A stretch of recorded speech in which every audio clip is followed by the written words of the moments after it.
இன்னைக்கு வீடியோவில் நம்ம 30 டேஸில் எப்படி மணி சேவ் பண்ணுறது அப்படின்றத பார்க்க போகிறோம். இது ஒரு 30 டேஸ் மணி சேவிங் சேலஞ்ச் அப்படின்னு கூட சொல்லலாம். ஃபஸ்ட்டு இது யார் யாருக்கெல்லாம் பண்ணலாம் அப்படின்னு பார்த்தீங்கன்னா, இதுவரையும் நான் எந்த அமௌண்ட்டுமே சேர்த்ததே இல்லை, இதை நான் ஃபர்ஸ்ட் டைம் வந்து மணி சேர்க்க போகிறேன் அப்படின்றவங்களும் இதை வந்து யூஸ் பண்ணலாம்.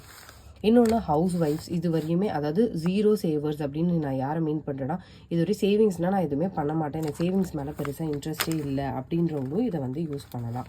அடுத்து யாருன்னா லோ இன்கம் பர்சன், அதாவது என்னோட இன்கமே வந்து கம்மியாக இருக்குது அப்படின்ற மாதிரி இப்போ நிறைய பேர் நினச்சிப்பாங்க இன்கம் நிறையா இருந்தால் தான் நம்ம சேவ் பண்ணணும் அப்படின்றது கிடையாது. லோ இன்கமாக இருந்தாலும் நம்ம சேவ் பண்ணணும். கண்டிப்பாக சேவிங்ஸ் வந்து இம்பார்ட்டண்ட். சேவிங்ஸ் எந்த அளவுக்கு இம்பார்ட்டண்ட் அப்படின்னு வந்து பார்த்தீங்கன்னா, நம்மளோட வாழ்க்கையில் நம்ம எவ்வளோ ஏர்ன் பண்ணுறோம் அப்படின்றத தாண்டி அட்லீஸ்ட் நம்ம அதில் ஒரு பங்கையாவது நம்ம சேவ் பண்ணி வைக்கணும். எவ்வளோ இன்கம் எடுத்தாலும் சரி, 10,000 நீங்கள் ஏர்ன் பண்ணாலும் சரி, 1,00,000 ஏர்ன் பண்ணாலும் சரி, உங்களோட இன்கம் இருக்குது அப்படின்னா நீங்கள் அட்லீஸ்ட் வந்து ஒரு பார்ட்டையாவது நீங்கள் வந்துட்டு அதாவது சேவ் பண்ணிக்கணும்.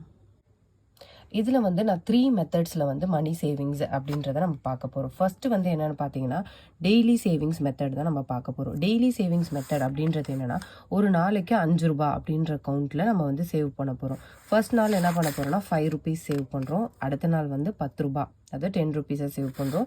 3வது நாள் 15 ரூபா சேவ் பண்ணுறோம். 4வது நாள் 20 ரூபாயை சேவ் பண்ணுறோம். 5வது நாள் 25 ரூபாயை சேவ் பண்ணுறோம். 6வது நாள் 30 ரூபாயை சேவ் பண்ணுறோம். ஸோ இந்த மாதிரி நம்ம சேவ் பண்ணும்போது ஒரு மாதத்துக்கு, அதாவது ஒரு வாரத்துக்கு நம்ம எவ்வளோ சேவ் பண்ணுறோம் அப்படின்னு பார்த்தீங்கன்னா 105 ரூபா நம்ம வந்து சேவ் பண்ணுறோம். ஒரு நாளைக்கு 5 ரூபாயில் ஸ்டார்ட் பண்ணி வாரத்துக்கு 105 ரூபா. இது ஒரு சேவிங்ஸா அப்படின்னு நீங்கள் நினைக்கலாம். பட் கண்டிப்பாக நீங்கள் சேவிங்ஸே இதுவரை பண்ணாதவங்களுக்கு இப்படி பண்ணால் மட்டும்தான் உங்களோட சேவிங்ஸை வந்து ஸ்டார்ட் பண்ண முடியும். நான் எடுத்தோடனே நீங்கள் 1000 ரூபா போடுங்க, 2000 ரூபா போடுங்க அப்படின்னா நீங்கள் வந்து யோசிப்பீங்க. சேவிங்ஸ்ன்றதை நம்ம லேர்னே பண்ணிக்க முடியாது, கற்றுக்க முடியாது. ஸோ இப்படி நம்ம சேவ் பண்ணுறோம். ஒரு வாரத்துக்கு 105 ரூபா சேவ் பண்ணும்போது 4 வாரம் ஒரு மாதத்தில் இருக்குது. அப்போ 4 இன்ட்டு 105 ரூபா போடும்போது நார்மலாக ஒரு மாதத்துக்கு நம்ம 420 ரூபா வந்து சேர்க்குறோம். அதாவது ஒரு மாதத்துக்கு 420 ரூபா வந்து சேர்க்குறோம். இதில் வந்து இதுதான் வந்து ஃபர்ஸ்ட் மெத்தட், அதாவது டெய்லி சேவிங்ஸ் மெத்தட். நம்மக்கிட்ட இருக்க சின்ன அமௌண்ட்லேருந்து முதல்ல சேவிங்ஸ் ஆரம்பிக்கிறோம். ஓகேங்களா? இன்னொரு மெத்தடையும் இது கூட சேர்ந்து பண்ண போகிறோம். ஏன்னா நம்ம ஏர்ன் பண்ணணும்னு, அதாவது சேர்க்கணும்னு நினைக்கிறது 1,22,000 ரூபா.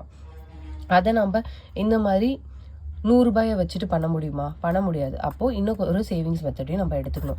அதாவது இது என்ன மெத்தட்னு பார்த்தீங்கன்னா, ஸ்மால் சேவிங்ஸ் மெத்தட். மெத்தட் 2 என்னன்னு பார்த்தீங்கன்னா, ஸ்மால் சேவிங்ஸ் மெத்தட். அதாவது சில்லறை சேமிப்பு, ரவுண்ட் ஆஃப் சேமிப்பு. அதாவது நம்ம கிட்ட இருக்க எக்ஸஸ் சில்லறை அப்படின்னா, எக்ஸஸ் சில்லறைனா பேக்கெட்டில் இருக்கிறதா அப்படி கிடையாது. இப்போ ஒரு நாளைக்கு நம்ம ஒரு கடைக்கு போகிறோம், 100 ரூபாய் எடுத்துகிட்டு போகிறோம், ஒரு 80 ரூபாய்க்கு காய் வாங்குகிறோம், மீதி 20 ரூபாய் இருக்குது அப்படின்னா அதை நம்ம சேவ் பண்ணணும். ஓகேங்களா? இல்லை ஒரு கடைக்கு போகிறோம், பால் பேக்கெட் வாங்க, எக்ஸ்ட்ரா 10 ரூபா இருக்குன்னா அதையும் நம்ம சேவ் பண்ண ஆரம்பிக்கும். ஸோ ஒரு மாதத்துக்கு சப்போஸ் உங்களால் 10 ரூபா சேவ் பண்ண முடியுது அப்படின்னா, உங்களால் ஒரு மாதத்துக்கு 300 ரூபா வந்து சேர்க்க முடியும். அதாவது ஒரு நாளைக்கு 10 ரூபா உங்களால் சேவ் பண்ண முடியுதுன்னா, ஒரு மாதத்துக்கு 300 ரூபா உங்களால் சேர்க்க முடியும். அதுவே என்னால் 20 ரூபா சேவ் பண்ண முடியும் அப்படின்னு நீங்கள் நினைக்கிறீங்கன்னா, அதாவது ஒரு மாதத்துக்கு 600 ரூபா உங்களால் சேர்க்க முடியும். 600 ரூபா சேர்க்க முடியும். புரியுதுங்களா? ஒரு 10 ரூபா சேவ் பண்ணணும், 300 ரூபாயா வருது. இதுவே நீங்கள் வந்து 20 ரூபா சேவ் பண்ணும்போது 600 ரூபா வருது. இது வந்து ஸ்மால் சேவிங் மெத்தட். இதுலேயே வந்துட்டு வீக்லி சேவிங்ஸ் மெத்தடையும் நம்ம இன்க்ளூட் பண்ணுறோம். வீக்லி சேவிங்ஸ்னால் ஒரு வாரமும், அதாவது நம்ம வாரத்தில் 6 நாள் மட்டும் தான் சேவ் பண்ணுறோம், ஒரு நாளைக்கு 5 ரூபா அப்படின்ற மாதிரி. வீக்கில், அதாவது சண்டே அன்னைக்கு மட்டும் நீங்கள் ஒரு 80 ருபீஸ் சேர்க்கணும். 80 ருபீஸ் சேர்க்கணும். அப்போ 4 வாரம், ஒரு மாதத்துக்கு 4 சண்டேஸ் வரும். அப்போ சேர்க்குறப்ப 4 இன்ட்டு 80 ரூபா சேர்க்கும்போது 320 ரூபா உங்களுக்குலாம் சேவ் பண்ண முடியுது. வாரம் 320 ரூபா சேவ் பண்ண முடியுது. ஸோ நம்ம ஆல்ரெடி வந்து சேர்த்தது 300 ரூபா, அதாவது நம்ம இங்கே சேர்த்துருக்கோம் இல்லைங்களா, அந்த 300 ரூபா டெய்லி வந்து 10 ரூபா அப்படின்ற கணக்கு வச்சு டெய்லியும் நம்ம சேவ் பண்ண ஒரு 300 ரூபாயும் வாரம் சேர்க்குற 320 ரூபாயும் சேர்த்து ஒரு மாதத்துக்கு நம்மளால் இன்னொரு 620 ரூபாய் சேர்க்க முடியுது. ஓகேங்களா? இது நம்மக்கிட்ட இருக்குது. 3வது மெத்தட் என்னன்னு பார்த்தீங்கன்னா, எப்போவுமே வந்து மந்த்லி நம்மளுக்கு இப்போ சேலரி கிரெடிட் ஆகும் இல்லைங்களா, சேலரி கிரெடிட் ஆகுறவங்களோ இல்லை சேலரி வாங்குறவங்களோ மினிமம் நீங்கள் 10,000 ரூபா வாங்கினா கூட ஒரு 1000 ரூபாயை நீங்கள் எடுத்து கண்டிப்பாக வந்து வீக்லி சேவிங்ஸில் நீங்கள் வந்து ஃபஸ்ட்டு வீக்கே வச்சுருங்க. ஏன்னா கடைசி வாரம் நம்ம வெயிட் பண்ணோன்னா சேவ் பண்ண முடியாது, செலவு அதிகமாகிடும். ஸோ ஃபஸ்ட்டு வாரமே நீங்கள் வந்துட்டு இந்த 1000 ரூபாயை நீங்கள் சேவ் பண்ணி வச்சிடணும். ஓகேங்களா? 1000 ரூபாய நீங்கள் சேவ் பண்ணி வச்சிடணும். இந்த 1000 ரூபா நான் இப்படி எனக்கே சேலரி கம்மி தான், இதில் நான் இதெல்லாம் எப்படி பண்ணுறது அப்படின்னா, அன்வான்ட் ஆன்லைன் ஷாப்பிங்கோ, அன்வான்ட் ஷாப்பிங்ஸு, என் வீட்டிலே இருந்துட்டு ஸ்விக்கியில் ஆர்டர் பண்ணுறது. ஆக்சுவலாக நம்ம வந்து ஸ்விக்கியில் சும்மா இப்போ மட்டும் சாப்பிட்லான்னு ஒன்று போடுவோம். கூட அவன் ஆஃபர், இந்த ஆஃபர், அந்த ஆஃபர்னு சொல்லி நம்ம நிறைய போட்டு நம்மளுக்கு அமௌண்ட்டு தான் வந்து ஃபுல்லாக போயிடும். ஸோ அதனால் இந்த அன்வான்ட் ஷாப்பிங்ஸ் எல்லாம் ரெடியூஸ் பண்ணிவிட்டு நீங்கள் வந்து டைரெக்டாக இந்த 1000 ரூபாயை சேர்த்துடணும். அப்போ 4 வாரம் நீங்கள் வந்து 1000 ரூபா அப்படி நீங்கள் சேர்த்திங்கன்னா உங்களுக்கு 4000 ரூபாய் வந்து வரும். அதாவது வாரம் வாரம் உங்களால் எடுத்து வைக்க முடியுறவங்களுக்கு இது வந்து ஆப்ஷனல் தான். இது பண்ண முடிஞ்சால் பண்ணுங்கள், இல்லைன்னா மந்த்லி ஒரே ஒரு 1000 ரூபாய் மட்டும் நீங்கள் சேருங்க. மந்த்லி ஒரு 1000 ரூபாய். ஸோ இப்போ நம்ம பார்த்து இந்த 3 ஸ்டெப்ஸையும் யூஸ் பண்ணி நம்ம எவ்வளோ சேர்த்துருக்கோன்னு பார்த்தீங்கன்னா, மந்த்லி ஃபஸ்ட்டு சேர்க்குறோம்ல ஒரு மாதத்துக்கு 1000 ரூபாயும், நெக்ஸ்ட்டு இந்த ஸ்டெப் 2ல் வாரம் வாரம் அப்படின்னு சொல்லி நம்ம எடுக்கிறோம் பாருங்கள், அந்த ஒரு 620 ரூபாயும், ஃபஸ்ட்டு நம்ம டெய்லி சேர்த்தோம் இல்லைங்களா 5 ரூபான்னு சேர்த்து ஒரு மாதத்துக்கு 420 ரூபா, மொத்தமாக சேர்த்து நம்ம 2040 ரூபா நம்ம சேர்க்குறோம். அதாவது 5 ரூபா 10 ரூபா அப்படின்னு ஸ்டார்ட் பண்ணியே நம்ம வந்து 2040 ரூபா நம்ம சேர்க்குறோம்.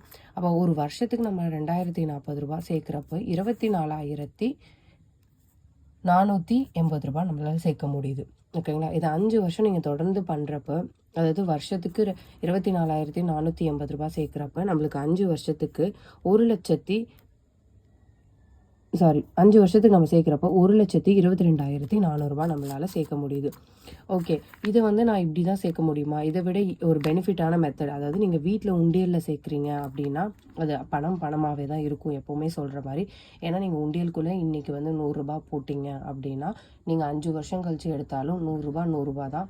ஆனால் இன்றைக்கி 100 ரூபாய்க்கு நம்மளால் இப்போ ஒரு எக்ஸாம்பிள் 1 கிலோ தக்காளி வாங்க முடியுது அப்படின்னா 5 வருஷம் கழித்து வாங்க முடியுமான்றது சந்தேகம்தான். ஸோ அதனால் நான் என்ன சொல்வேன்னா, நீங்கள் ஆர்டியில் வந்து இந்த அமௌண்ட்டை போட்டிங்கன்னா உங்களுக்கு இன்ட்ரெஸ்ட்டும் கிடைக்கும். அதாவது மந்த்லி நம்ம சேர்க்குற இந்த 2400 ரூபாயை நீங்கள் ஆர்டியில் மாதம் கட்டுறப்போ இன்ட்ரெஸ்ட் வந்து பார்த்திங்கன்னா 6.70% உங்களுக்கு இன்ட்ரெஸ்ட் கொடுப்பாங்க. அதுவும் காம்பவுண்ட் இன்ட்ரெஸ்ட்னா என்னென்னா, இப்போ இந்த வருஷம் நீங்கள் வந்து 24,480 ரூபா கட்டியிருக்கீங்க. இதுக்கு 6% இன்ட்ரெஸ்ட்டு. அதுக்கு அடுத்த வருஷம் கட்டுறீங்க இல்லைங்களா, அதில் வந்து ஃபஸ்ட்டு குவார்ட்டர்லிக்கும் உங்களுக்கு வந்து காம்பவுண்ட் பண்ணுவாங்க. குவார்ட்டர்லி அப்படின்னா உங்களுக்கு கால் வருஷத்துக்கு கால்குலேட் பண்ணுவாங்க. 4 வருஷத்தை பிரிச்சுப்பாங்க. அப்போ ஃபஸ்ட்டு 3 மாதத்துக்கே நீங்கள் எவ்வளோ போடுறீங்களோ அந்த அமௌண்ட்டை சேர்த்து உங்களுக்கு இன்ட்ரெஸ்ட் போடுவாங்க. அடுத்த மாதம் இருக்கிற அமௌண்ட்டையும் சேர்த்து இன்ட்ரெஸ்ட் போடுவாங்க. ஸோ இப்படி பண்ணும்போது உங்களுக்கு இந்த 1,22,240 ரூபா மட்டும் இல்லாமல் உங்களுக்கு இன்ட்ரெஸ்ட்டும் சேர்ந்து கிடைக்கும். ஸோ அப்போ உங்களுக்கு வந்து கையில் கிடைக்க போகிற அமௌண்ட் வந்து நீங்கள் கடைசியாக வந்து பார்க்குறப்ப இதெல்லாம் சேர்ந்து நீங்கள் உங்களுக்கு வர்றது பார்த்தீங்கன்னா மினிமம் உங்களுக்கு 4 லட்சம் ரூபாயாவது இருக்கும். ஸோ இதுதான் வந்து இதோட பெனிஃபிட். இன்னும் நம்ம சேவிங்ஸ் பற்றி தெரிஞ்சுக்க நம்ம சேனலை ஃபாலோ பண்ணுங்கள் அண்ட் மறக்காமல் சப்ஸ்கிரைப் பண்ணிவிடுங்க. தேங்க்யூ.